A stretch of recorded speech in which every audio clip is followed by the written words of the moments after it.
कल एक खबर जो है वो मीडिया पे काफ़ी ज़ोर पकड़ गई, गर्दिश करती रही काफ़ी देर तक, जो है वो लाइमलाइट में रही कि गवर्नर सिंध जो हैं वो जल्द घर जाने वाले हैं और मुस्लिम लीग नून के जो गवर्नर हैं वो आने वाले हैं। पीपल्स पार्टी और नून लीग का इत्तेफाक हो गया बशीर मेमन साहब के नाम पे।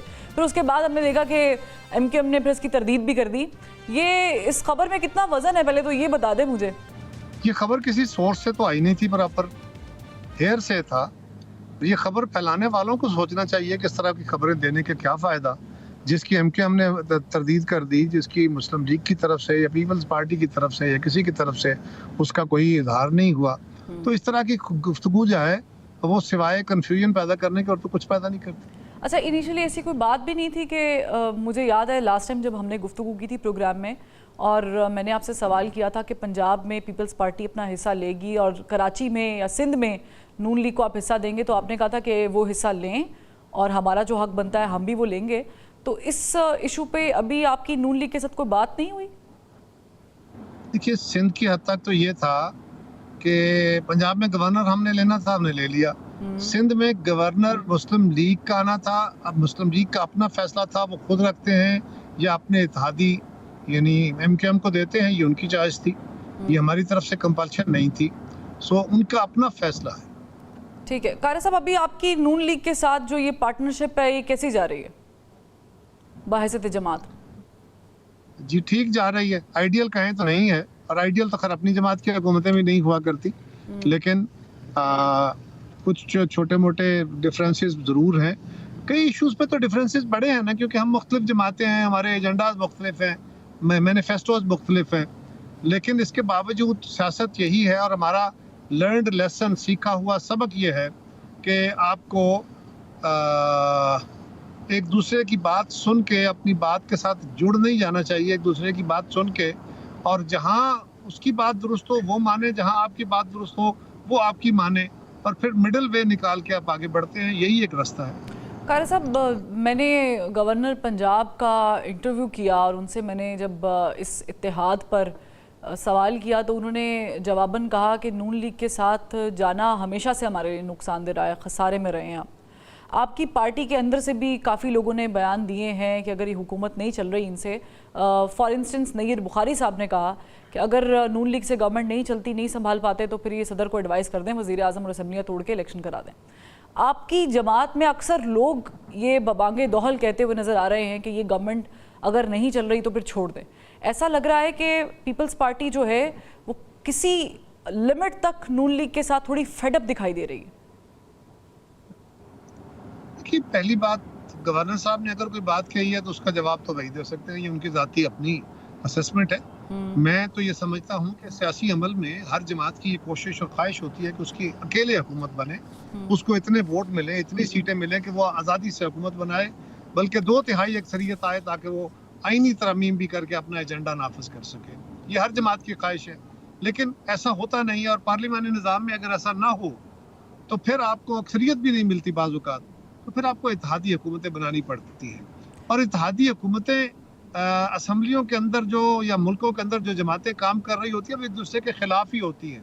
तरक्की पजीर दुनिया में जैसा मुल्क हमारा है, यहाँ पे जमातों के दरमियान दुश्मनियाँ हो जाती हैं, सिर्फ इख्तलाफ नहीं रहता। ये अफसोसनाक है। अब इस मामले पे उन्होंने अपनी राय दी है, उनका इस्तेहकाक है, लेकिन नय्यर बुखारी साहब ने ये नहीं कहा। उन पे सवाल हुआ कि अगर उनसे ये हुकूमत नहीं चल रही तो फिर क्या करना चाहिए, तो उसके जवाब में उन्होंने कहा जी अगर नहीं चल रही, ये नहीं उन्होंने कहा कि नहीं चल रही, अगर नहीं चल रही तो फिर उन्हें चाहिए कि वो असेंबली डिसॉल्व करने का फैसला करा के नया इंतखाब कराएं। तो यही कहा जा सकता है ना कि अगर गवर्नमेंट नहीं चल रही तो ये तो अगर पे मबनी एक सवाल था, उसके जवाब में उन्होंने कहा, ये उनका ओरिजिनल ख्याल है, इसकी वजाहत भी उन्होंने की। अच्छा कारी साहब, ये जो वैसे तो ये दावे ही हैं, इसमें कोई सदाकत तो होती नहीं है, होती तो सब्सटेंस के अंदर ही है अगर कुछ होता है, लेकिन ऐसा लग रहा है कि पाकिस्तान तहरीक-ए-इंसाफ अब थोड़ी सी और ऑप्टिमिस्टिक हो गई है इमरान खान साहब के इस बयान के बाद कि ये हुकूमत 2 महीने की है। बिलाशुबा वो ये 2 महीने चीफ जस्टिस साहब की तब्दीली के साथ जो है वो जोड़ रहे हैं। आप इसको कैसे देखते हैं? पहले तो जी खान साहब ने इससे 2 महीने पहले भी कहा था 2 महीने जुलाई में ये हुकूमत चली जाएगी। फिर अब वो कह रहे हैं 2 महीने। उनके कुछ लोग कह रहे हैं कि जी अक्टूबर नवंबर में ये हुकूमत चली जाएगी। ये ना कहें तो क्या कहें, अपने लोगों को असरा और दिलासा देने के लिए यही कह सकते हैं। ये तो नहीं कहेंगे कि ये 4 साल 5 साल हुकूमत चलेगी। आपको लग रहा है उनको इंसाफ नहीं मिल रहा? ये उनसे पूछिए। वो तो कह रहे हैं कि हमें नहीं मिल रहा। वो तो कहते हैं ये हमारा हक था और अभी तो बहुत सारे केसेस हम निपटाने वाले हैं। अच्छा कारा साहब, यूजुअली देखिए हमारे मुल्क में इस्टेब्लिशमेंट एक रियलिटी है, उसको हम माइनस नहीं कर सकते। जाहिर है कि बहुत सारी चीज़ों में वो मौजूद है। पाकिस्तान तहरीक इंसाफ के जो बानी है इमरान खान साहब, वो जेल से जो पैगाम भेजते हैं इस्टेब्लिशमेंट से बात करने का, और वो निगलेक्ट कर देते हैं गवर्नमेंट की उस ऑफ़र को कि आपसे बात करनी है, और वो जब बात होती है तो वो कहते हैं जी अगर बात की गवर्नमेंट से तो गवर्नमेंट घर चली जाएगी। तो ये इस्टेब्लिशमेंट से बात करने के बीच में आप लोग, पीपल्स पार्टी बड़ा अहम किरदार अदा कर सकती है। जरदारी साहब की सियासत जो है हमेशा से मुफाहमत की रही है, तो आप लोगों ने इस पर कोई, आप कोई ब्रिज, आपका कोई ताल्लुक नहीं है, आप बात करारे में आपके इस सवाल की हद तक हमारा कोई ताल्लुक नहीं है। अच्छा, और आप समझते हैं कि क्योंकि नहीं, पहले मेरे बराबर जी जी, एस्टेब्लिशमेंट क्योंकि सियासी डायलॉग में आ नहीं सकती। इमरान खान साहब उनको बार बार नाम लेके एम्बैरस करते हैं। उनको पता है कि वो डायलॉग नहीं करेंगे और वो सिर्फ लोगों के सामने उनको ये इस तरह के सवाल खड़े करने के लिए कराते हैं। हम भी समझते हैं कि फौज से सियासत में नहीं आना चाहिए, लिहाजा उनके साथ किसी का सियासी मुकालमा पीपल्स पार्टी उसके साथ कैसे हो सकती है और कैसे उसको सपोर्ट कर सकती है। आप सियासी जमातों के दरमियान मुकालमे का हम पहले दिन से कोशिश कर रहे हैं। खान साहब की हुकूमत आई थी 2018 में, उस वक्त से लेके आज तक मेरी जमात हमेशा ग्रेटर डायलॉग का, मुकालमे का और वे फॉरवर्ड इसी तरह डिजाइन करने की बात करती रही है, आज तक कर रही है। आपकी जमात जो है वो खास करके बिलावल भुट्टो जरदारी जो इदारों के दरमियान चपकलिश है उस पर भी बात कर चुके हैं पार्लियामेंट के फ्लोर पे खड़े होके। इज इट ट्रू कि पार्लियामेंट वर्सेस अदलिया इस वक्त चल रही है?